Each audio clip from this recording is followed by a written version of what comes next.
Good morning and namaste to all of you. Let's start our Wednesday class with some prayers. Om Guru Brahma Guru Vishnu Guru Devo Maheshwara Guru Sakshat Parbrahma Tasmai Shri Guruve Namaha. Om Bhurvosvaha Tatsavitravare Vargo Devasya Dhimahi Dhiyo Yo Nah Prachodayat. Asto ma sadgamya tamso ma jyotirgamya mrityurma amritam gamya. Om sahnavavatu sahnabhunaktu saviryam karvavai tejasvi navaditamastu ma vidvishavahi. Om shanti shanti shanti. We often talk about that we are as human beings in a karma yoni. There's a karma yoni and there's a bhog yoni. So human beings are in a karma yoni.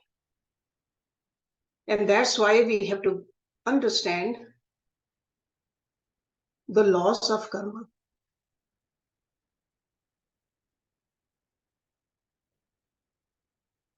Even Lord Krishna in Bhagavad Gita says that laws of karma are gahan. Gahan means very deep. It's very hard to understand. But still it's good to try to understand, because based upon that, we are shaping our life. And based on that, we have shaped our life in the past also. So today I'm going to talk about some of the subdivisions of laws of karma. So like a different categories. They all belong to the main law of karma. But these separate sections will explain it a little better. First of all, understand that karma is a concept that has been around for thousands and thousands of years. This is not a new age term. And the correct pronunciation is karma. But we just very loosely say it karma sometimes. So as long as we understand what it is, it's okay. There are so many different ways to say the same thing. It is deeply ingrained in many other Eastern religions and philosophies also. The concept originated in Hinduism and then spread to all other Eastern religions. And now this term is very popular everywhere, all over the world. And it is often associated with the idea of cause and effect. That means our actions have consequences. They can be either positive or negative. So that's why we want to explore a little deeply into the laws, so that we can understand the principles of this cause and effect. And how can they impact our lives? So what is karma?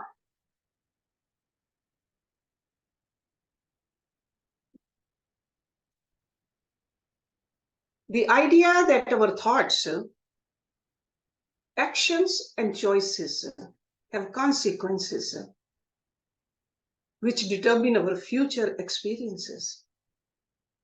So this term is a Sanskrit term which means actions or deeds, and actions and deeds in the thought level, at the word level.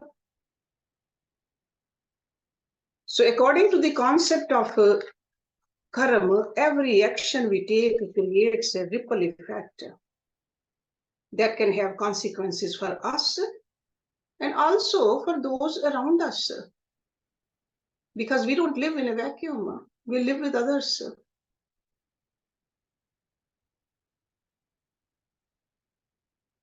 Lord Krishna told Arjuna that you can convert your karam into a karam yoga. See, karam we all do. Constantly we are doing the karams. But it can become a karam yoga if we can do it joyfully. When we involve in any activity, we do it skillfully and we do it selflessly. Only then it becomes a karam yoga. Otherwise, if we do anything with a great effort, only the karam will come. No yoga will happen. Remember that. Positive actions create positive karam, while negative actions create negative karams. Karam is often described as a form of cosmic justice that ensure that our actions have consequences. So in this way, karam is seen as a way to promote accountability and responsibility for our actions. Karam is not just about the consequences of our actions in this lifetime, but also about the consequences of our actions in past and future lifetimes. This is why karam is often described as a cycle of cause and effect that extends beyond this lifetime. That's why it becomes complicated, and that's why we really cannot understand it. We have forgotten our past lives, and we don't know the future. But remember, in order to create positive karmas, the importance of acting with kindness and generosity towards oneself and others is essential. Kindness. By cultivating positive intentions and actions, we can create a more positive future for ourselves and for those around us. Let's look at law of cause and effect. See, all these subdivisions of karam, they are also laws. So the law of cause and effect is a fundamental principle that underlies many philosophical and spiritual traditions. That's why it's also called the law of causality. It states that every effect has a cause and every cause has an effect. This principle applies not just to physical events, but also to thoughts, emotions, and actions. According to the law of cause and effect, everything that happens in the world is the result of a chain of causes and effects that stretches back in time. Our current circumstances and experiences are the result of past choices and actions, while our future experiences will be shaped by our current choices and actions. The law of cause and effect suggests that we have a degree of control over our lives, as we can choose the causes that we create in the present moment. By taking responsibility for our thoughts, actions, and choices, we can create positive causes. And those positive causes will lead to positive effects in the future. The second law is the law of creation. We are the creators. This principle emphasizes the power of our thought and intentions to shape our reality. So this law suggests that we are co-creators of our lives. And we have the ability to manifest our desires through our thoughts and beliefs. According to the law of creation, our thoughts and beliefs create a vibrational energy that attracts similar energy to us. This means that our thoughts and beliefs have the power to shape our experiences, to create our reality. Positive thoughts and beliefs can attract positive experiences. On the other hand, the negative thoughts and beliefs can attract negative experiences. Because sometimes we think we only create with our hands. No, with our thoughts we are creating too. Thoughts are the father of creation. So the law of creation is closely related to the concept of the law of attraction, which suggests that we attract what we focus on, whether positive or negative. So by focusing on positive thoughts and beliefs, we can create a positive vibrational energy that attracts positive experiences into our lives. Another part of this law of karma is law of humility, that emphasizes the importance of humility in our lives. This law suggests that true spiritual growth and enlightenment can only be achieved through humility. And the willingness to learn and grow. So according to this law of humility, arrogance and pride can prevent us from recognizing our own limitations and weaknesses. This can hinder our ability to learn and grow and can create obstacles to our spiritual development. Humility, on the other hand, allows us to recognize our own limitations and weaknesses. That's how we are open to learning from others, as well as from our life experiences. It allows us to be receptive to new ideas and perspectives, and to approach life with a sense of wonder, a sense of curiosity. Then another part of law of karma is the law of growth,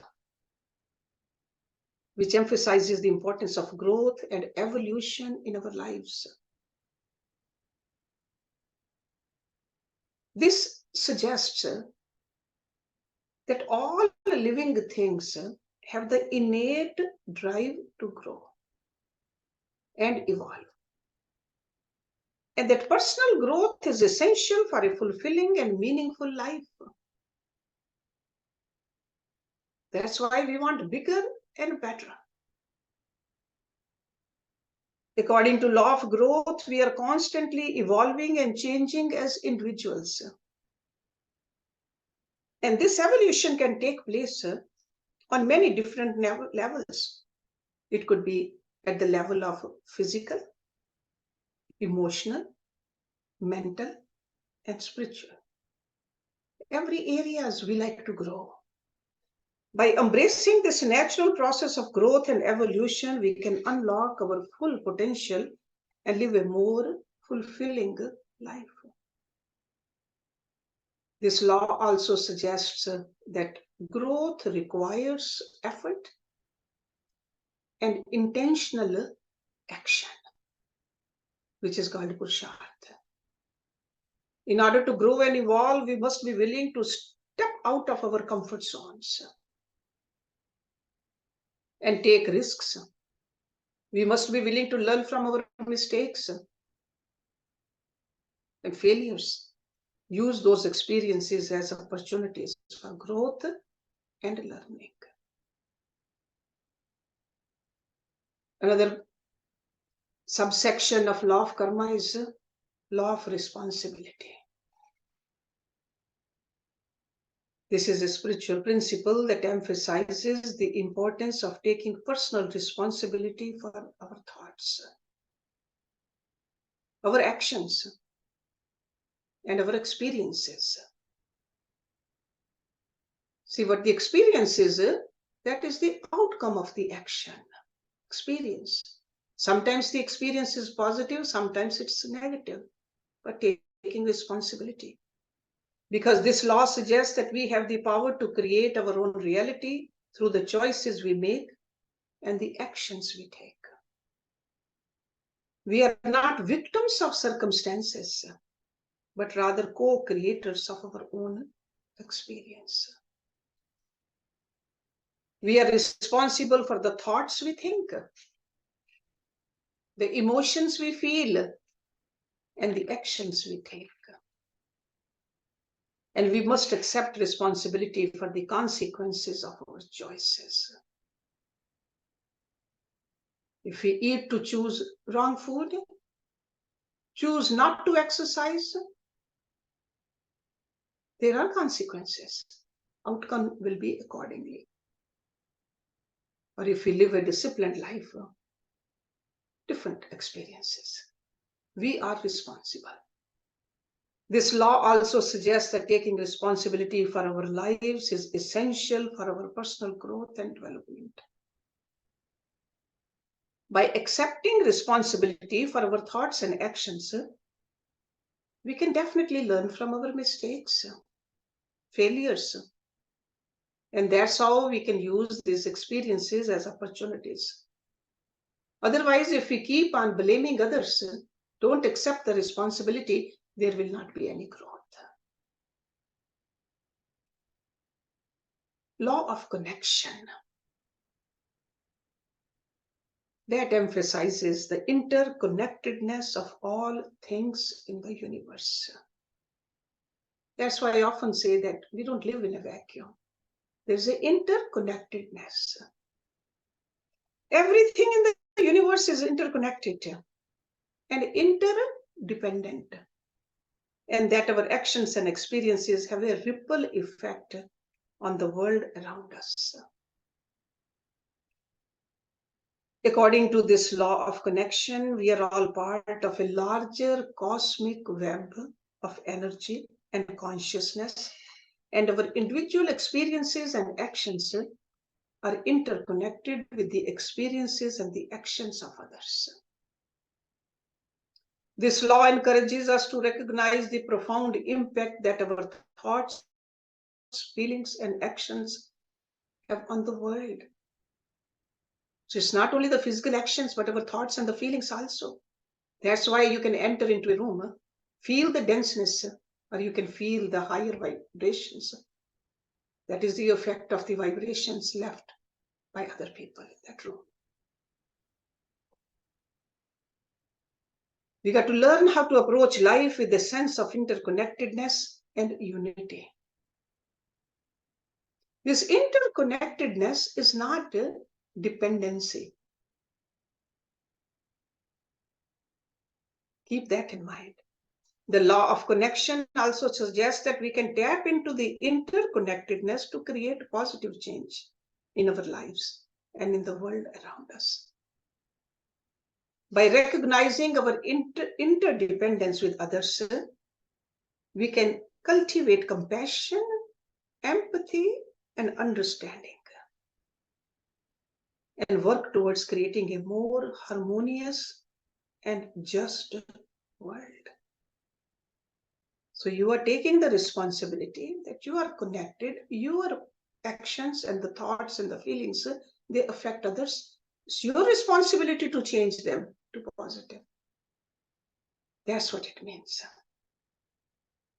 Law of focus. That emphasizes the importance of directing our attention and energy towards our goals and desires. Focus. Always stay focused on the short-term goals also, but not forget the long-term goal. which is called the purpose of life, which is called moksha also, liberation, going back home. This law suggests that what we focus on expands and that our thoughts and beliefs have a powerful influence on our experience and reality. According to the law of focus, our thoughts and beliefs create our reality. If we focus our attention on positive thoughts and beliefs, we will attract positive experiences and outcomes into our lives.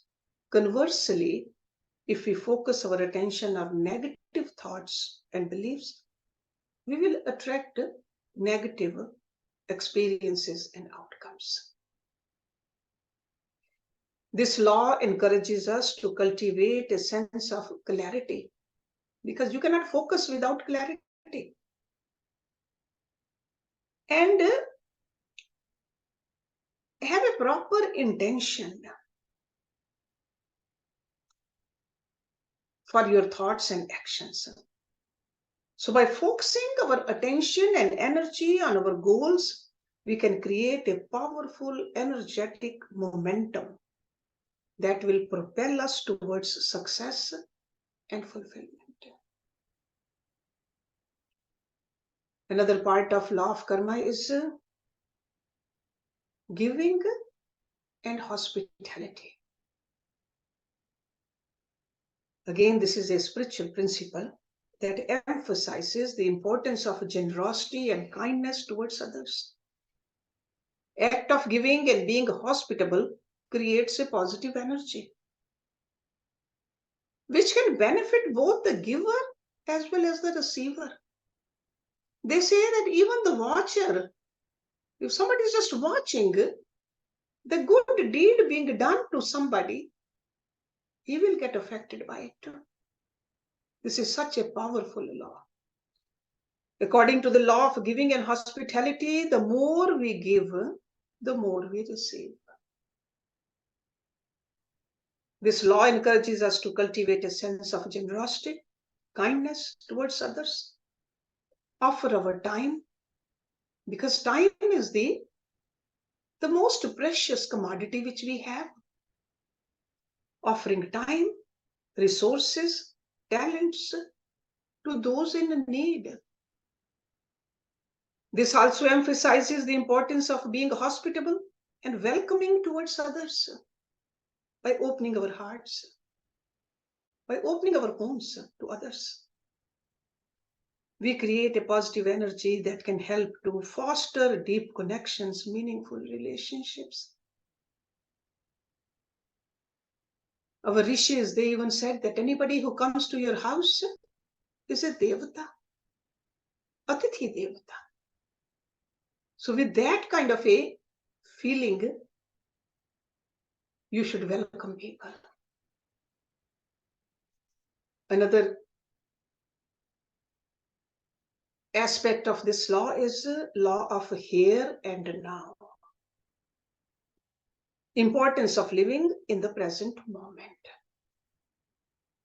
The only moment we truly have is the present moment. And that we should focus our attention and energy on the here and now. So that's why it's called the law of here and now. According to the law, the past and the future are merely illusions that distract us from present moment.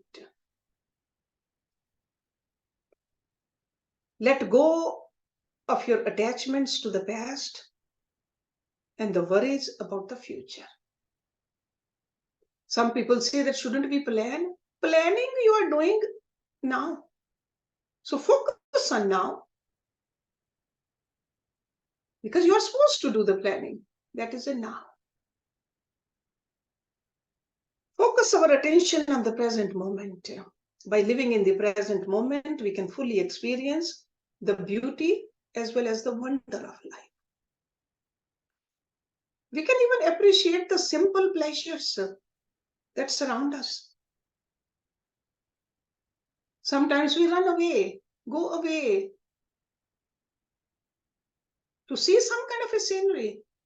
And we forget to see that right in our own backyard. The same nature is everywhere. Try to focus on the here and now. Surround yourself with that pleasure 24/7. Cultivate a sense of gratitude, appreciation for all that we have. Another part of law of karma is the law of change. According to this, we need to acknowledge the fact that change is an inherent part of life. Everything in the universe is in a constant state of flux. Nothing remains the same forever in this nature. Atma and Paramatma, that's a different thing. That's not a part of nature. Okay? But in the nature, everything is changing. We cannot resist or control the changes that occur in our lives. Instead, we must learn to embrace change and trust that it is leading us towards growth and evolution. Because sometimes we don't want to get old. But when we see the wisdom with the age, we got to recognize that. This law encourages us to let go of our attachment to the past and our fears about the future. Focus our attention on the present moment. By living in the present moment, we can cultivate a sense of inner peace, contentment, find the courage and the strength to face the challenges, opportunities, and the changes which are happening. We got to accept that change is inevitable. Through that change, you are growing, you are evolving. Another part of law of karma is patience and reward, which emphasizes the importance of cultivating patience, perseverance in our lives. It suggests that we must be patient and persistent in our efforts. Trust that our hard work will eventually be rewarded.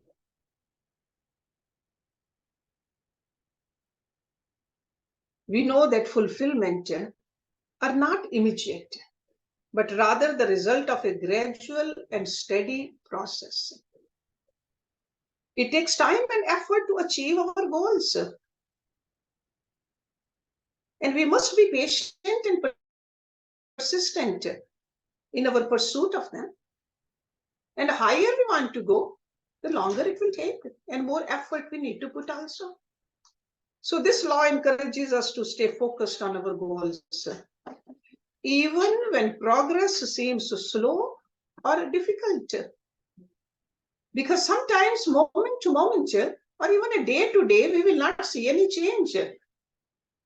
But if we stick with it, eventually you will see the difference.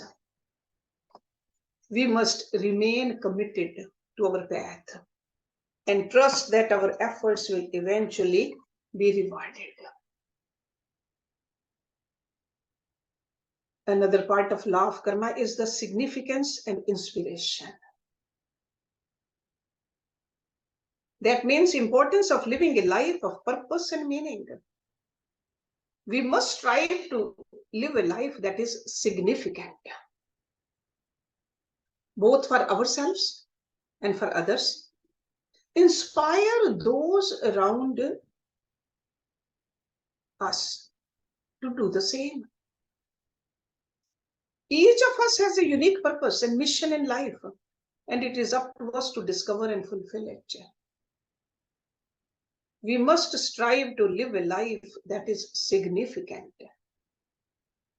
by using our talents, skills, resources to make a positive impact in the world.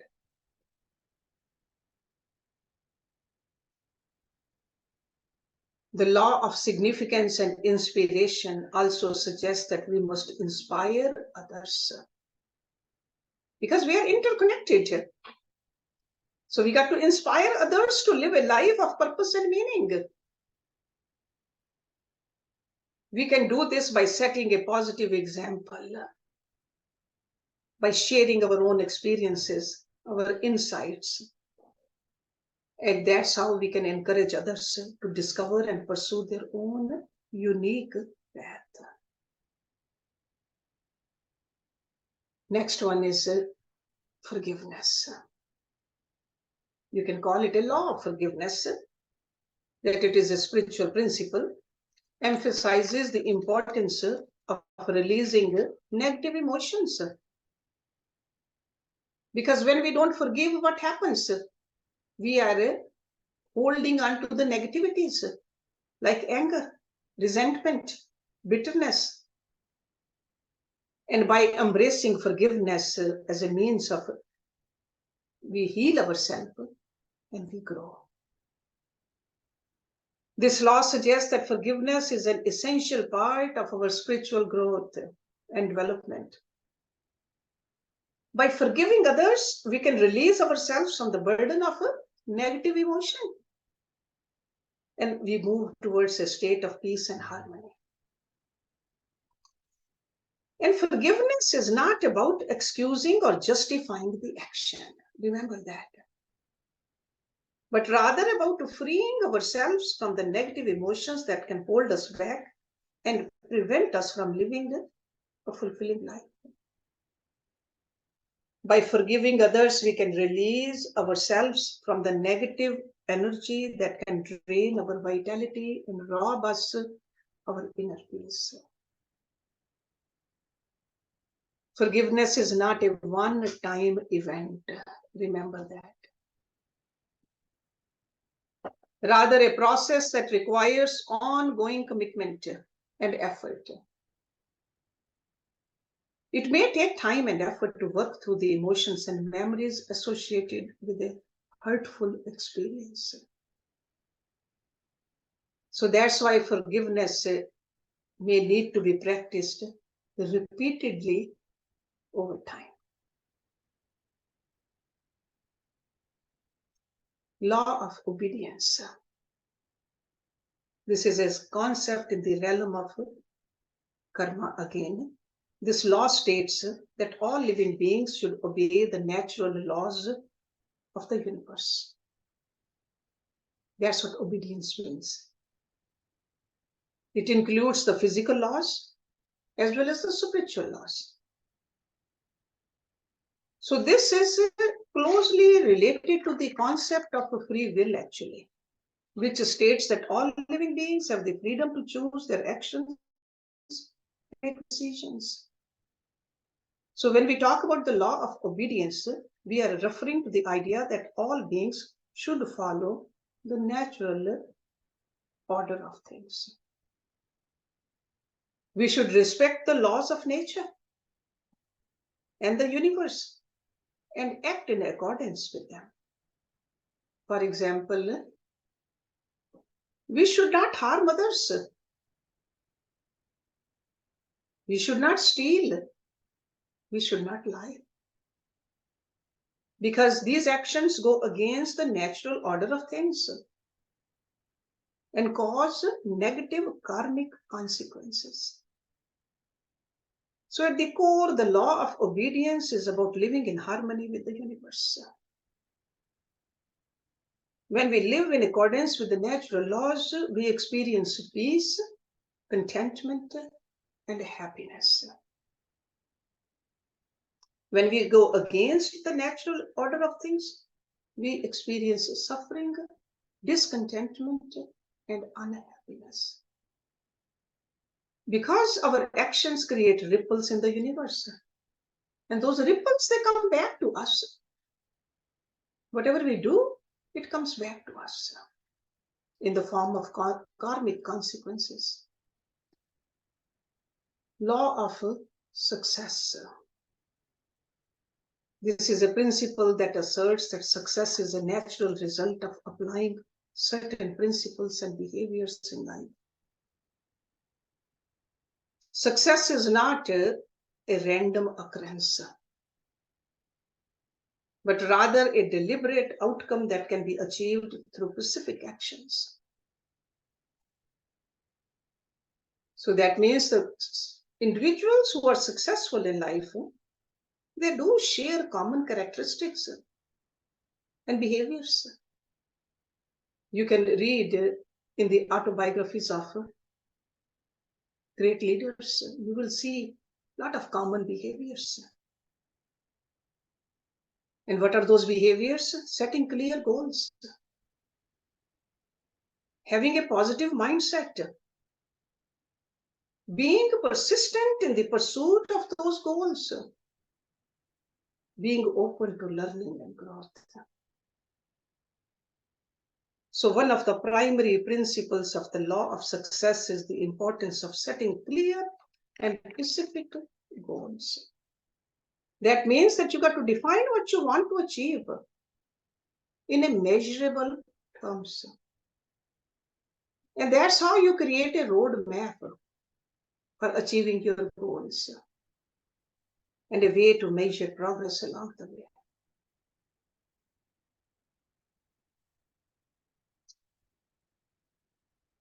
Next part of this karma is law of significance,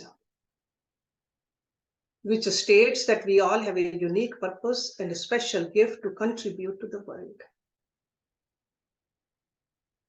We are not just random beings living aimlessly.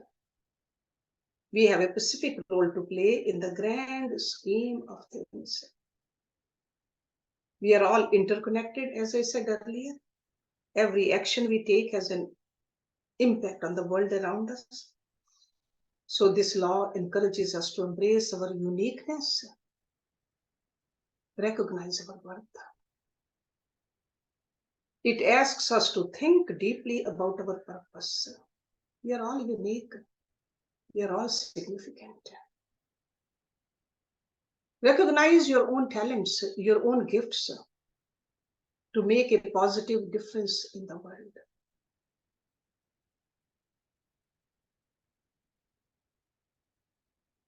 Law of manifestation. Our thoughts and beliefs have the power to manifest our reality. The idea that our reality is a reflection of our internal state of being. We have the power to create our own reality through our thoughts, beliefs, and actions. Everything that exists in our physical world was once a thought or an idea in someone's mind. So this law teaches us that we can use that power. We can manifest it. We can manifest abundance, love, success, happiness into our lives. But we got to be specific about what we want, focus our thoughts, emotions in order to achieve. Another very important part of law of karma is gratitude. This revolves around the power of positive thinking, the attitude of thankfulness. By cultivating a grateful mindset, we can also attract positive experiences and abundance. Concept of giving and receiving, that is a part of it. And this can include everything from material possessions to personal relationships to good health. Be grateful.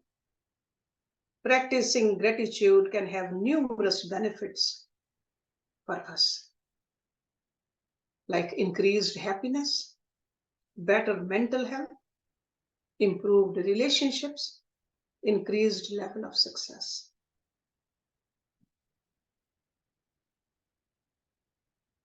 Law of fellowship. It recognizes the power of unity. So just like an interconnectedness, importance of building strong relationships. It teaches us that no person is an island. We are all interconnected in some way. That's why we like to create support systems. We want to nurture each other. This is all part of it.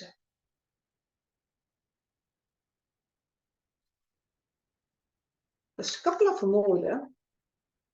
Law of responsibility is also very much part of law of karma. We are responsible for what we create in our lives, both good and bad. Which means we are accountable for our thoughts, feelings, and actions, and we have the power to choose how we respond to the events and circumstances that come our way. We cannot blame others for our problems, but rather we should take ownership of our lives and make the necessary changes to improve our situations. Definitely, it takes effort. It takes an honest look at ourselves, our choices. It takes courage. Only then we can take responsibility for the consequences that follow. So being mindful of our impact on others, treating people with respect and kindness, and taking actions that contribute positively to the greater good. That's all part of it. Another important aspect of law of karma is intention. Intention. This is one of the fundamental law of the universe. Intention we set in our minds can have a powerful impact on the outcome of our life. In other words, what we think, feel, and believe will manifest in our reality. If we focus our thoughts and energy on positive, constructive things, we will attract positive outcomes and experiences. So intention behind the action is more important. Remember that.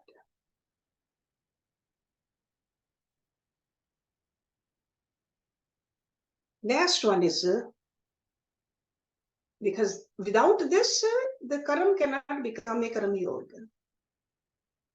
See, all of these, understanding and following, we can convert our karma into a karma yoga. All of it. So the last one is law of unconditional love.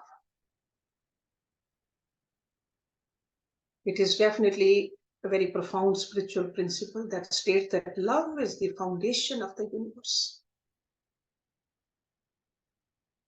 And that it is an unconditional force that exists in all living beings.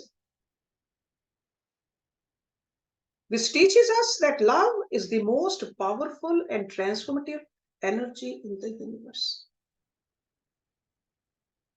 That's why it's often said that love can heal all wounds. Love can bring a positive change in our lives. The law of unconditional love teaches us that love is not a limited resource. It can be given freely. It should be given freely, abundantly, without any expectation of receiving anything in return. Because whenever we put a price on it, whenever we put a condition on it, then it's not unconditional love. It is about giving love without any conditions or strings attached and accepting others for who they are, flaws and all. That is unconditional love. This law is closely related to the law of forgiveness. As parents, how easily we can forgive, because we, as parents, love our children unconditionally. It encourages us to forgive others and ourselves and to let go of grudges and resentment. It is only through forgiveness that we can open our hearts to love and experience its transformative power. So I have said a lot. Most of it, I'm sure you knew it, but I just wanted to bring it in one little talk so that we can remember what law of karma is, because we are in a karma yoni. All of this, these are different aspects of the same law. So if you ask me to conclude this, the laws of karma remind us that our thoughts, actions, and choices have consequences, both positive and negative. Okay, so karmas are through the thoughts, actions, words. By cultivating positive karma through our actions, intentions, and attitudes, we can create a more fulfilling and meaningful life for ourselves and make a positive impact on the world around us. We have that power. We have that freedom also. We have that power also. We got to use this freedom and this power wisely. That's why I wanted to touch upon all these different aspects of law of karma. Om Purnamada Purnamidam Purnat Purnamudachyate Purnasya Purnamadaye Purnameva Vishishyate. Om Shanti Shanti Shanti Om.